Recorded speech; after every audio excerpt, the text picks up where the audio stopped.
Hello students, welcome to Abhi Law, where law is simplified. This is your Professor Dr. Ambarish R. Patnigire, retired Additional Municipal Commissioner, as well as Director of Technical School of Law. Now we are learning about Code of Civil Procedure. We have completed 8 sections. If you have any difficulty regarding any of the sections, you can please refer my previous video lectures. Now today we are going to discuss only section 9 and section 10. Section 9. Courts to try all civil suits unless bad. This is a very, very important section of CPC. I hope so that everybody will take out their barrack and they will understand what I am teaching about section 9. Please remove your barrack and let us read together section 9. The courts shall, subject to the provision herein contained, have jurisdiction to try all suits of civil nature, excepting suits of which their cognizance is either expressly or impliedly bad. Please remember what it says. The court shall, subject to the provision herein contained, whatever provisions are written down herein after, the court shall have jurisdiction to try all the suits of civil nature, excepting suits of which their cognizance is either expressly or impliedly bad. Explanation 1. A suit in which the right to property or to an office is contested is a suit of civil nature. Notwithstanding that, such right may depend entirely on the decision of question as to religious rites or ceremonies. That means this is one of the explanation which we need to understand, and every explanation and the section I am going to explain you in detail. Explanation 2. For the purpose of this section, it is immaterial whether or not any fees are attached to the office referred to in explanation 1 or whether or not such office is attached to a particular place. So with this, we will start understanding the core principle. What is the core principle for this section? That is, the core principle is presumption of jurisdiction. So section 9 starts with presumption in favor of civil courts. Every civil court in India has the inherent power to try all suits of civil nature unless bad. तो इस बात को हमको याद रखना है कि jurisdiction, कार्य क्षेत्र का प्रिजम्पशन सीपीसी बताता है। इसका स्टेटमेंट ही सेक्शन 9 का इस रीति से शुरू होता है कि कोई भी भारत का सिविल कोर्ट क्यों ना हो, इंडिया का, उसके पास इनहेरेंट पावर है to try civil nature suit unless it is barred. मतलब जब तक ये एक्ट उसको बोलेगी नहीं कि वो तुम ट्राई नहीं कर सकते, तब तक हर सिविल सूट जो कोई सिविल कोर्ट में जाएगा वो सिविल कोर्ट उसको ट्राई कर सकता है, उसके पास इनहेरेंट पावर है। A suit of civil nature का मतलब क्या है?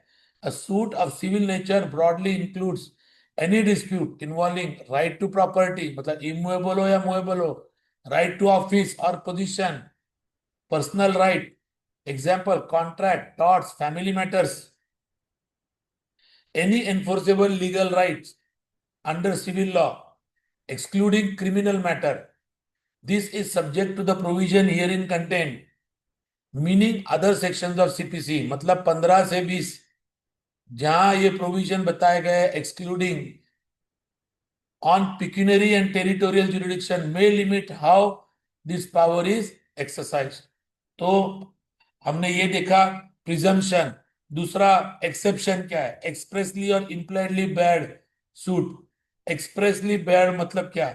Jurisdiction is explicitly excluded by statute. Example industrial dispute act 1947। ये इंडस्ट्रियल डिस्प्यूट एक्ट जो है वो लेबर कोर्ट में चलता है। We need to go to tribunal, labour tribunals. Matter regarding arbitration and conciliation, ये आर्बिट्रेशन अवॉर्ड करने का जो मैटर है वो आर्बिट्रेशन में चलता है। Administrative action as an MAT, CAT, income tax tribunal and appellate tribunal, ये सारे जो चीजें हैं अलग अलग एक्ट से गवर्न होती है। वो अलग अलग एक्ट के अंदर उनके कोर्ट फॉर्म्स होते हैं, ट्रिब्यूनल फॉर्म्स होते हैं, इसलिए वो एक्सप्रेसली बैड है। तो हमको सेक्शन 2 सेक्शन जो 9 है वो अच्छे रीति से समझना चाहिए कि भारत का कोई भी कोर्ट कोई भी सिविल सूट हैंडल कर सकता है, उसके पास उसके ज्यूरिडिक्शन है, unless and until it is expressly bad. Expressly barred मतलब जहां पर एक्सप्रेस किया गया है कि भाई ये इंडस्ट्रियल डिस्प्यूट है। इंडस्ट्रियल डिस्प्यूट जो होता है वो इंडस्ट्रियल डिस्प्यूट एक्ट के अंडर होता है, उस एक्ट के अंडर सेपरेट लेबर कोर्ट है, ट्रिब्यूनल्स है, सिर्फ वही उनको हैंडल कर सकते हैं, सिविल कोर्ट नहीं हैंडल कर सकते। या इनकम टैक्स का ट्रिब्यूनल है जो इनकम टैक्स एक्ट के अंडर फॉर्म किया गया है, या आर्बिट्रेशन जो एक्ट है 1996 उसके अंडर आर्बिट्रेटर डाला गया है, उसके अंडर के जो मैटर्स है। अब हम इम्प्लाइडली बार देखते हैं। इम्प्लाइडली बार मुझे लगता है एक्सप्रेसली बार सबको समझ में आया। इम्प्लाइड बार क्या है? Even if it not explicitly stated jurisdiction is bad if the statute provides a complete alternative remedy, the matter involves public policy or sovereign functions, constitutional challenges under Article 226 of Constitution to go to High Court via writs, not ordinary civil suit। मतलब जो constitutional challenges है, जो घटनात्मक जिसे वाद कहते हैं, उस वाद को, घटनात्मक चैलेंजेस को सिर्फ हाई कोर्ट ही डील कर सकता है, ऑर्डिनरी सिविल सूट में आप जा नहीं सकते। General principle of law excludes civil court intervention, such as the cases of political questions or where legislature intends exclusively। मतलब क्या? अगर अभी आपने ये देखा होगा कि ये जो मैटर था किसका, शिवसेना का, जहां पर पार्टी स्प्लिट हो गई, और ये चिन्ह किसको जाएगा, ये सारे मैटर आप सिविल कोर्ट में नहीं डाल सकते।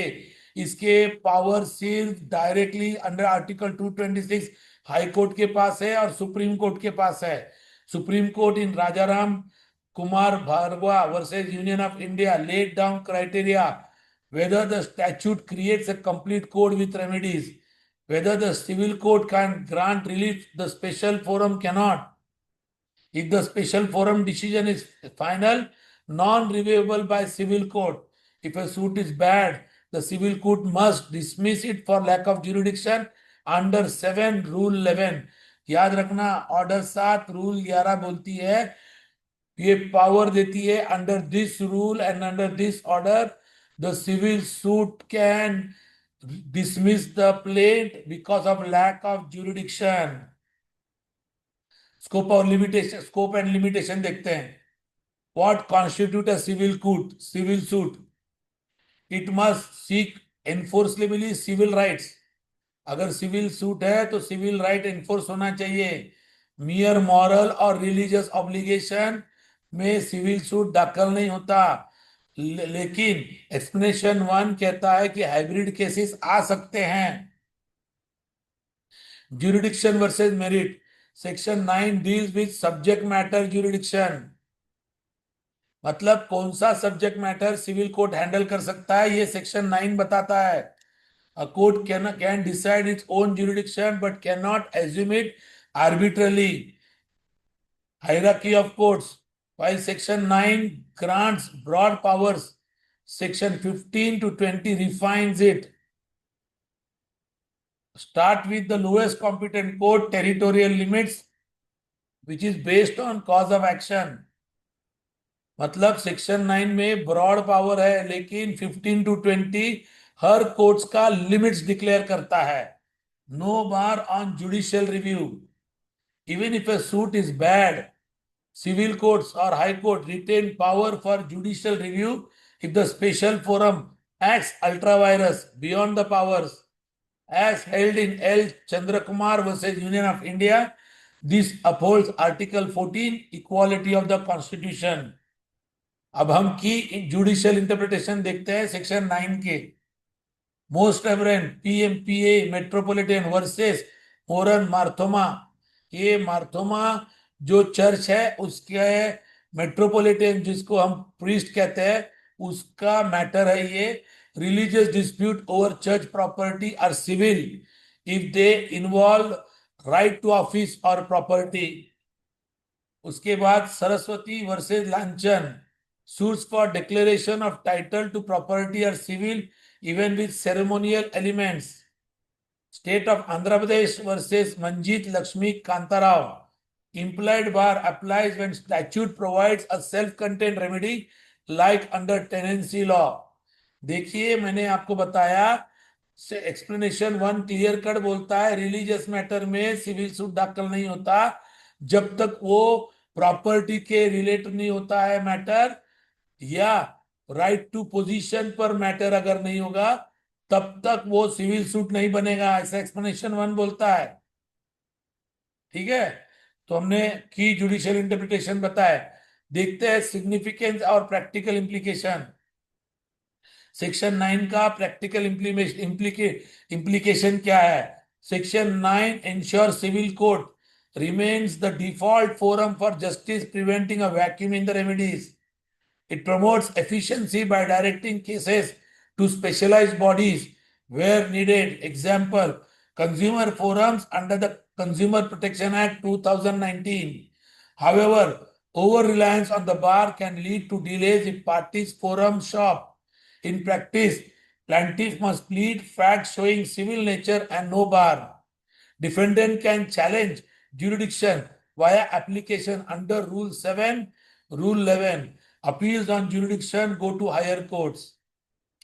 अब मुझे लगता है सेक्शन 9 हमने कंप्लीट किया है, हम सेक्शन 10 की ओर बढ़ते हैं। सेक्शन 10 स्टे ऑफ सूट, इसको हमको याद रखना है। ये सेक्शन 10 हम इसको डिटेल में एक्सप्लेन करेंगे। आइए पहले हम इसे पढ़ लेते हैं। Please remove your bare act and read with me.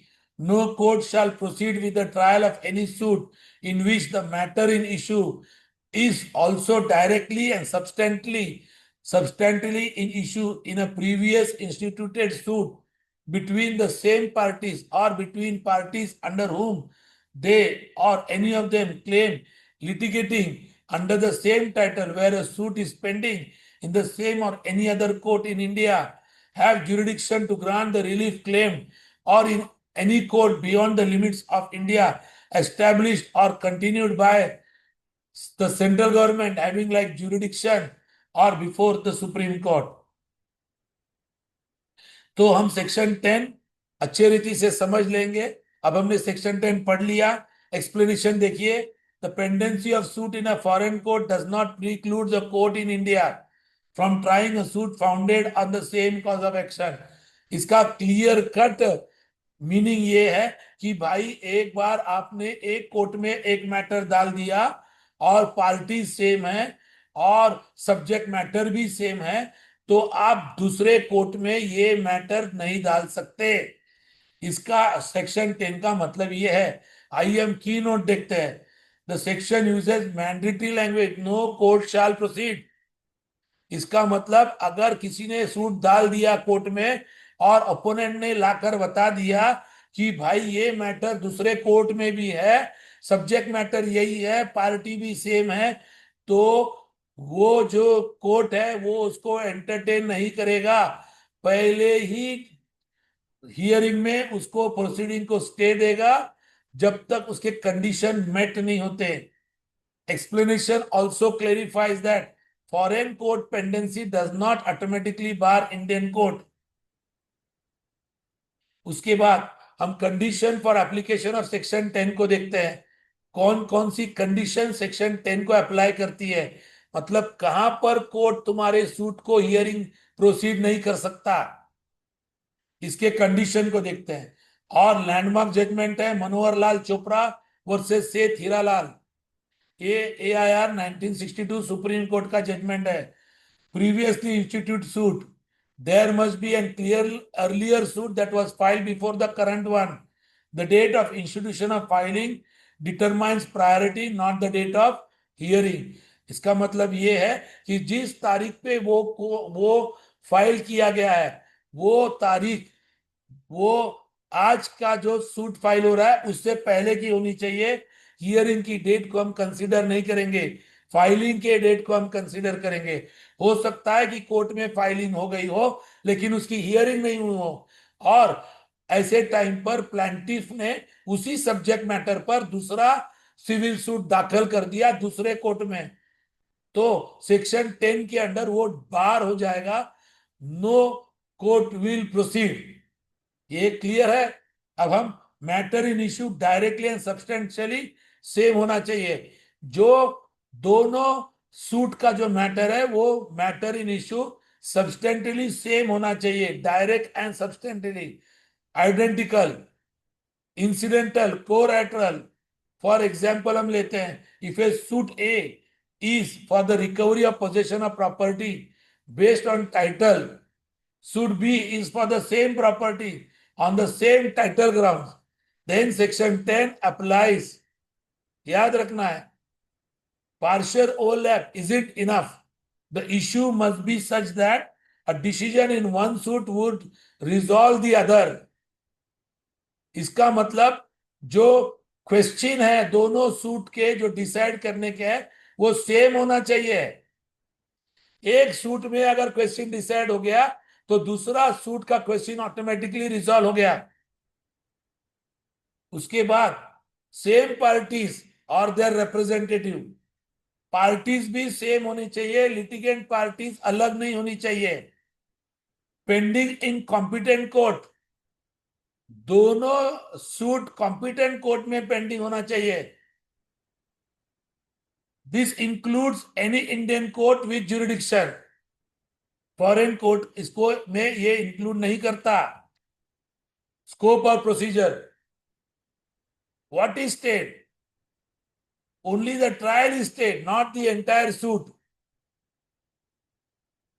Preliminary proceeding like filing, pleading, issuing summons, interlocutory applications can continue. The stay holds the evidence, recording and final adjudication. देखिए, स्टे काय पे मिला है? पूरे प्रोसीडिंग पर नहीं, सिर्फ ट्रायल पर, not for the entire suit.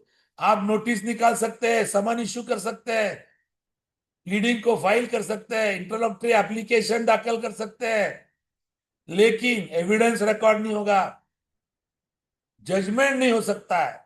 How to invoke? A party, usually the defendant, files an application under section 10। मतलब सेक्शन 10 को हम इन्वोक कैसे करें और कैसे हम स्टे ले आए सूट के ऊपर? डिफेंडेंट पार्टी के पास ये पावर है, क्योंकि दोनों जगह का प्लेंट एक ही होना चाहिए, प्लेंटिफ, ताकि एफिडेविट और डिटेल्स डालकर प्रायर कोर्ट के वो ये कोर्ट के नजर में ला सकता है कि भाई यही मैटर दूसरे कोर्ट में भी चालू है, तो प्लीज आप इसको एग्जामिन मत कीजिए। Effect of stay, the stayed suit is pause until the prior suit is disposed of.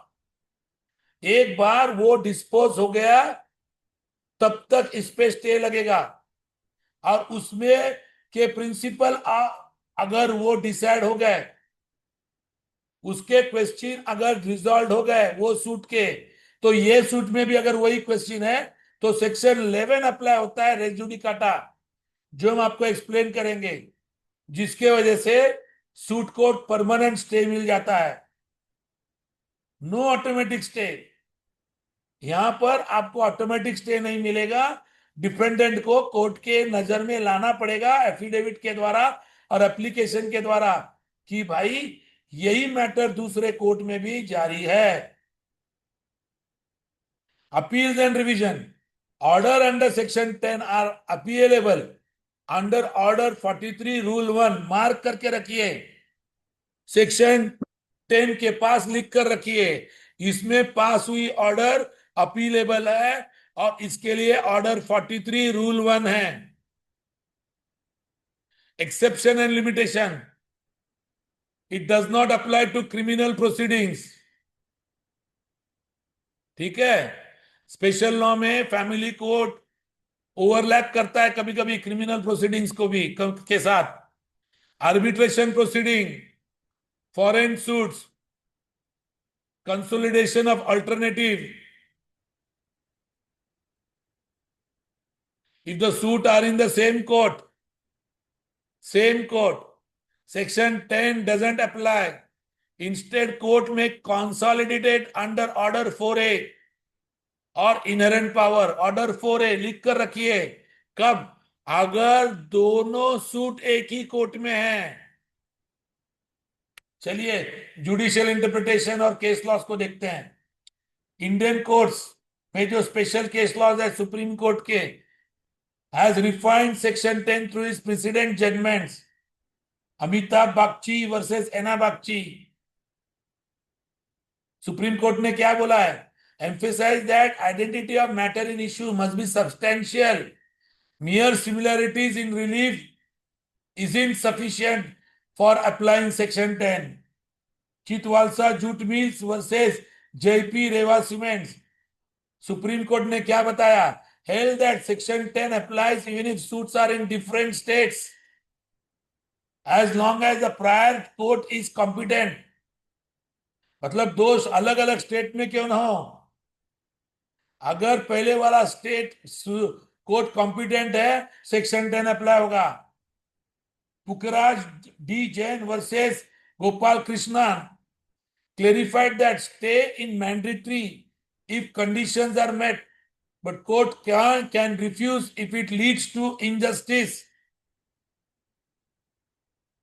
SP Jalal versus Khushrau Rustam. Supreme court क्या कहता है? Reiterated that Section 10 prevents abuse of process by stopping forum shopping. Recent developments in MS Inox Wind Limited versus Thermocable Limited. The Supreme Court noted that Section 10 allies with modern dispute resolution, including reference to arbitration, distinction from related provision. Section 11, res judicata. Section 10 talks about pending suits, while Section 11 bars new suits on decided matter. Order 2, Rule 2, further to bar suit, prevents splitting cause of action. Order 2, Rule 2, याद रखना, इसको भी Section 10 relate करता है. Section 151, inherent power. Court can stay suit beyond Section 10 using inherent power for the ends of justice. Fee transfer, Section 22 to 25. Section 10, 22 to 25 के साथ भी correlate करना है. If suits are in different courts, transfer to one court may be preferred over stay. Significance and practical implication. Section 10 upholds the doctrine of community of courts, prevent judicial waste in country like India. मतलब क्या बोल रहा है कि भाई इसका significance ये है कि बदमाश लोग वही मैटर को बार बार एक दो कोर्ट में डालते रहेंगे और कोर्ट का टाइम भी बर्बाद करेंगे और जुडिशियल वेस्ट कागज भी बढ़ाएंगे. इसके जगह पे बार बार यही सेम मैटर सेम लिटिगेंट्स ने डालना नहीं चाहिए एक ही टाइम पर दो दो कोर्ट में. इसके लिए सेक्शन 10 अप्लाई किया गया है. मुझे लगता है कि मैंने सेक्शन 9 और सेक्शन 10 अच्छे रीति से एक्सप्लेन किया है. If you have understood it, please give me a like and share it with your friends and please comment and subscribe the channel. Thank you so much for watching Abhilaw. Wait for my next video on CPC section 11 and 12. Thank you.